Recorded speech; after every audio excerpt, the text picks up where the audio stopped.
News, one other report. The question I have here is, what is happening in Hong Kong with the students demonstrating?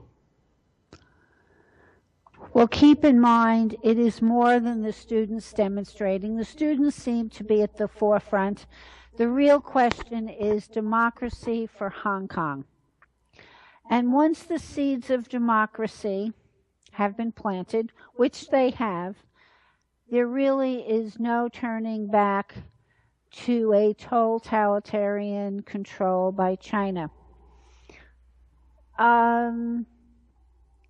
The pro-democracy forces might not win this year or next year, but it is inevitable, and this will happen in degrees, that Hong Kong will be a democracy, and it will basically have self-governance because it is an economic engine.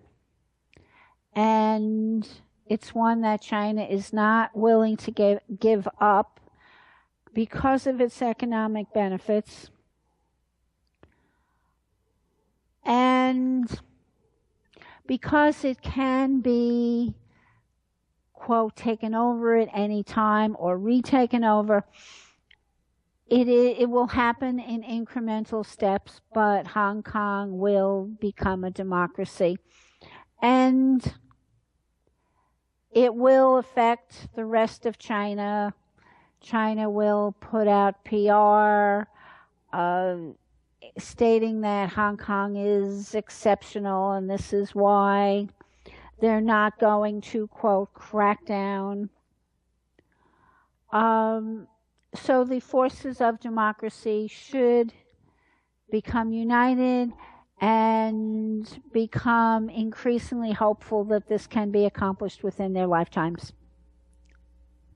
So what do you see happening over the next weeks and months? Do you think that the students will get the person they want to resign out of office and somebody else new in? Eventually, yes. I don't think that it will happen this year, but they need to keep campaigning for it to happen. And the new person who takes that post might be 5% better, 10% better. That's what they need to be satisfied with right now. And keep talking and keeping this on the world stage. And actually expanding it. The pro-democracy people need to be talking in the United States, talking in Europe, talking in other countries in Asia, all over the world, South America, Africa. They need to be promoting their message so that it is kept in the forefront of the whole world community. But basically, you see that change is going to come about slowly. Yes. Okay. And some people might lose their lives in the process, and that's just part of moving forward.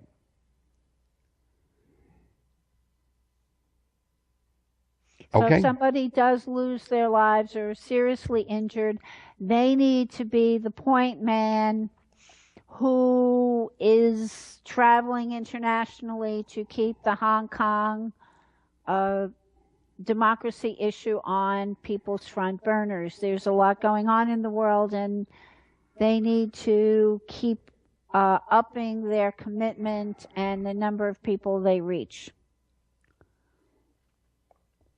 Okay, and that is the news. Talk to you again soon. Thank you.